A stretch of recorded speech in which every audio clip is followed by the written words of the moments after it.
Welcome everybody, I'm John Wally, and today we're going to be looking at really our last session when we're talking about the deployment of Tenable OT and how do we get it configured and how do we get it running.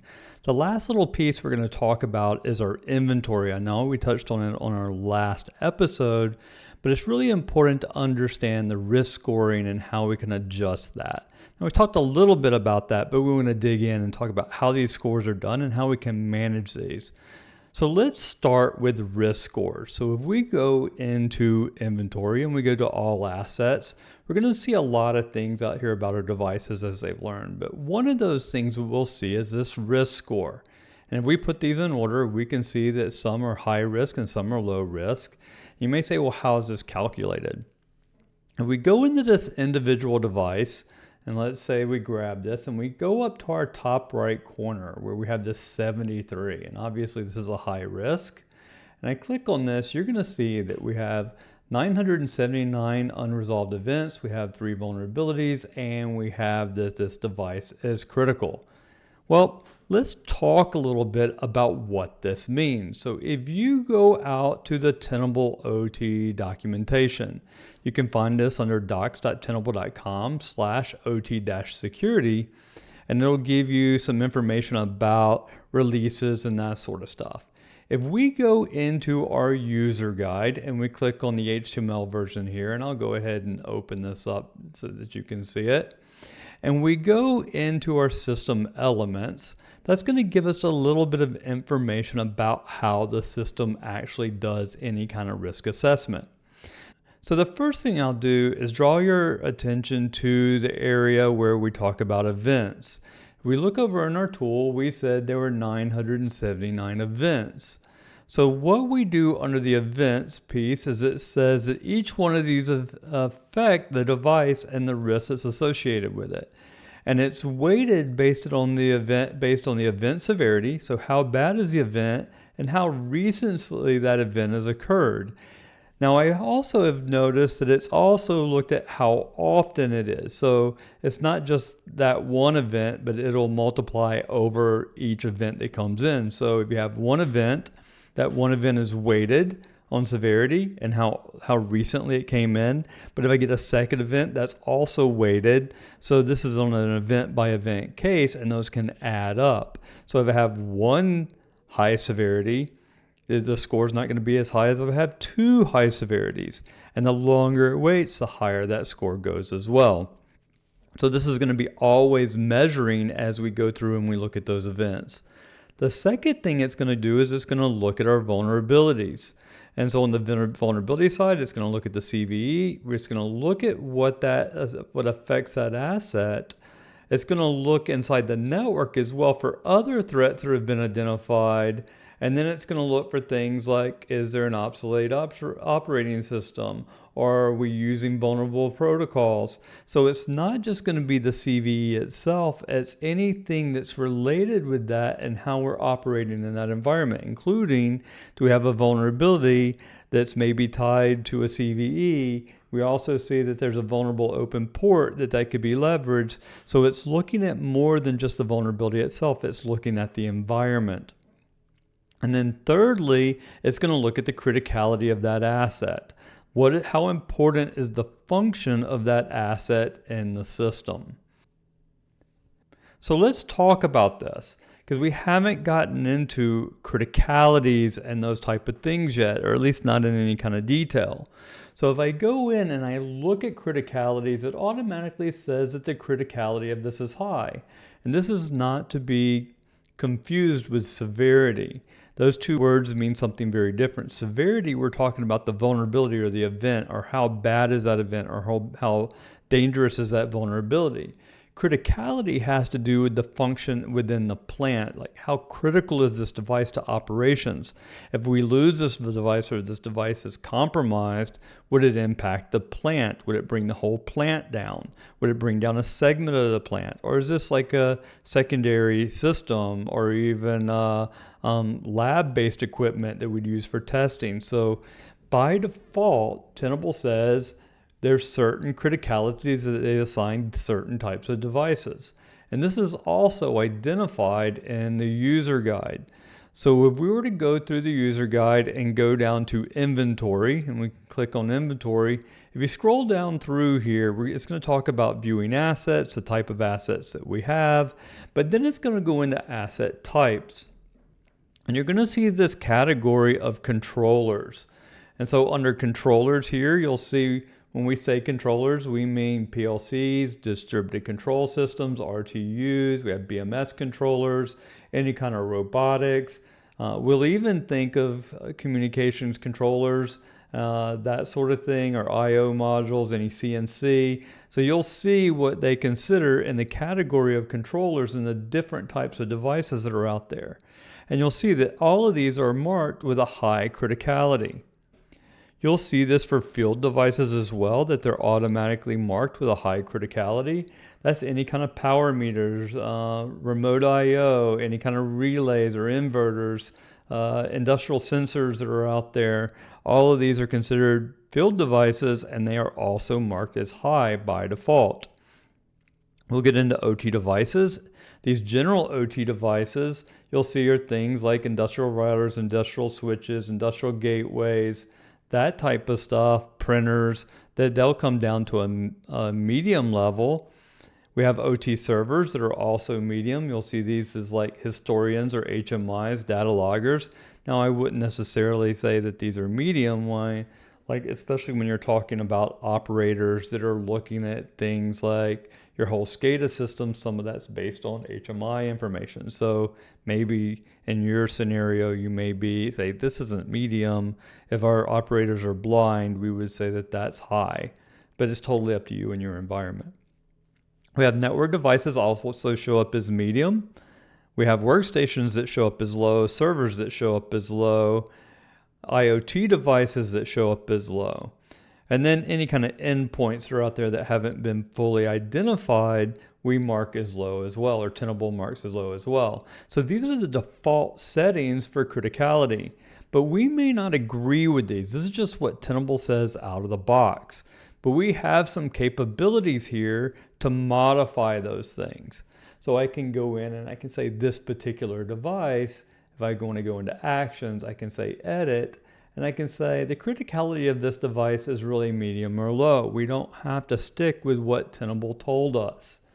Now, what we talked a little bit about how we can add functions, how we can add those sort of things to help us categorize these, so you can use that as well. But it gives you kind of an idea on the back end of how that we can set these, because if this criticality goes up or down, that helps us really understand what the function is in the plant, and it does impact that risk score. When we go to vulnerabilities, if I go down to this, and I can click on an individual vulnerability, and that's going to give me some information. It's going to tell me, first of all, what plugin found it. So I can go out and say that, hey, I know what a plugin actually found this. I know what it is. And really, I found that vulnerability from the output of this plugin. So this plugin is telling me what model and version that I'm running. And that was able to go out that, compare that to CVE databases like MVD and others. Tenable has a whole research team that does this, and they'll go back and say, here's some vulnerabilities that are associated with that individual device. So this will tell us the actual feedback that came back for that and why we're saying that it's vulnerable to this. If we go into the vulnerability itself, it's going to give us even more information. It's going to talk about what we discovered, what the description is, any solution information out there, as well as any resources that we can go out to start figuring out how can we mitigate this risk that's out there that's just associated with that. And that brings us to vulnerabilities. So if we go under vulnerabilities, we can see that we have all of these different ratings that are out there. So we'll see it by criticality, and we can go from low up to high, depending on how we want to sort this. But we also have what's called a VPR rating.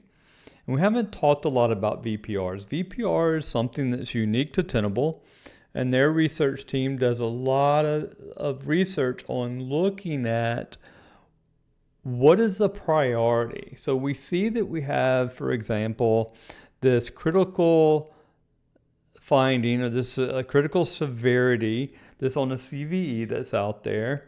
And so critical means that it's typically pretty high. And if I go click on this, it's going to give us a little bit of information on it. And we find here that this is based on a buffer overflow. And so that's going to let us know that there's a little more information here. And it also allows us to a remote code execution. So if you see here, this is enabled, it allows remote attackers to execute arbitrary code via crafted packets. So that's not good. But if we scroll down through here, it's going to tell you where we got the information, but then it's going to talk about some VPR drivers. And so not only are we going to have CVS and our CVE data, CVSS scoring that comes along with that, any CPEs that are out there, but you're going to have this research. And on the research side, it's going to tell you a VPR score. So VPR scoring is done based on some research that's done about the vulnerability itself. So they go out and they say, hey, how recently has this happened? Is there any events that have been reported through US CERT or ICS CERT? Are we seeing anything on the dark web? Are there any hacker groups that are really going after this? And so they do a lot of research to see, what's the threat landscape look like? Do we have any active threats that are running? Have we seen this in the wild? Has anybody been attacking this? And if you notice, this CVE number up at the top was released in 2014. So the fact that there's no recorded events of this being used to attack something is really kind of interesting in and of itself. On this side, the exploit code maturity, we've found that it is functional. So Tenable went out and did the research, and they found that they were able to get exploit code to actually run and be able to execute it against this device and it work. That means they probably found some version of the code out there that they were able to modify and that they could get it working with very little changes. Now that means that there aren't tools out there. When you see a mature level, not just functional, but it's out there and it's mature, that means it's gone into tools like Metasploit or Core Impact. So it's not saying that the score is that high, but there is a functional code out there that can take advantage of this buffer overflow vulnerability. The age of the vulnerability out there is 730 days, and it looks like the product coverage is very high. In other words, there's patches, there's availability out there, there's ways to get around that, and ways to fix this. So in all, this drops what would typically be a 9.5 to a 10 with remote code execution down to a 7.4. Now, 7.4 in VPR ratings is still high. It's still in that high range and still needs to be a fix. As a matter of fact, it was one of the highest VPRs that we saw out there, but it lets us know today that there are no active threats seen in the wild. So it gives us a little more information on the back end on what do we need to do and how fast do we need to do it. So this is a good indicator. If you start bridging these together with, I know the severity and I know the VPR, in many ways how I can sort, maybe what I want to do is sort by VPR first, and then we can hold down our control button. We can do a secondary on our severity, and then we can say, hey, this is our highest critical with our highest VPR, and then we can say, okay, so this is probably one of the first things that we want to hit. Or maybe we want to do it another way. We want to see what's the best bang for our buck. If we fix this one problem, how many assets will it affect? So I can also shift this to say how many assets are out there. So if I were to do number of assets, and then I could do secondary by VPR, I could see that even though this is a medium, and my VPR is out there at 3.6, it may help me hit more and more assets. So this is my highest level that's out there. And the same way I could do number of assets and then severity, and I could do it that way too. And I could even do a tertiary kind of sort if I wanted to go across there. So there's different ways to look at this data to help figure out what do I need to do first. VPR is one of those kind of unique things just to Tenable, where it just gives us a little more information about how to take priorities and what to do first.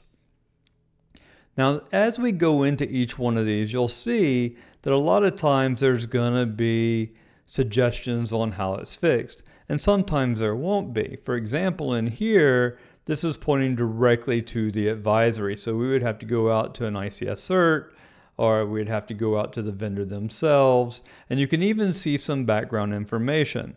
So if we were to go down and we said, well, where was some of this information found? What are some of the key drivers that are out there? And we see that there's exploit code maturity levels, that it's functional. If I ever needed to report this up, I could easily go out and I just know from looking at this that exploit DB, for example, is one of those locations where I can find exploit code. So if I go into here, you can see there is mature and functional exploit code out there. And so a lot of times that will help us either get funding or help people understand how critical this is, or even to do internal testing to see, is this vulnerable in our environment? So hopefully this is helpful as we go through vulnerabilities. There's a lot of information here that we can take in and we can grab and really look to see how that information can be used in a way that we can either verify that yes, it's a problem, or no, it's not a problem in your specific environment. So for instance, maybe those ports are closed down, or maybe there's no access to those devices across network at all. So that's vulnerabilities. And remember, we got there from each individual asset. So as you get more mature in your program, you're going to be spending a lot of time in your inventory when you're talking about vulnerabilities. And this is very different than where we used to talk about events. Events are those things that are coming in, they're detected by an intrusion detection system. Where vulnerabilities, these are the things where we're trying to be proactive. We're trying to find those vulnerabilities before there's ever an event on the line, before we ever see an intrusion, that we're closing those out and making sure that we don't have vulnerabilities out there. Now there's one other piece that you should be aware of. If we go back to our inventory, and I'm gonna go here, I'm gonna click on a couple of these assets so that we can see them. And I'm going to look at this particular asset. One of the things that we can do is we can look at attack vectors. And this is something that's nice within Tenable OT. So we can say, what is impacted? I'm going to go in and say select source automatically. And it's going to go and do some research to say, what's the access into this device? So we saw that there's a high criticality in here. We saw that it's a 7.4, but then if you look at our risk ratings, we're down at 61 for this device. Well, why? Well, what we realize is this device really isn't talking to anything. And the only ports we've ever seen open is over this 5313. So now we know that we have a reduced risk profile for this individual device because it doesn't have any way to talk to outside to devices. It's not talking through firewalls. We're not even seeing engineering workstations connect to this.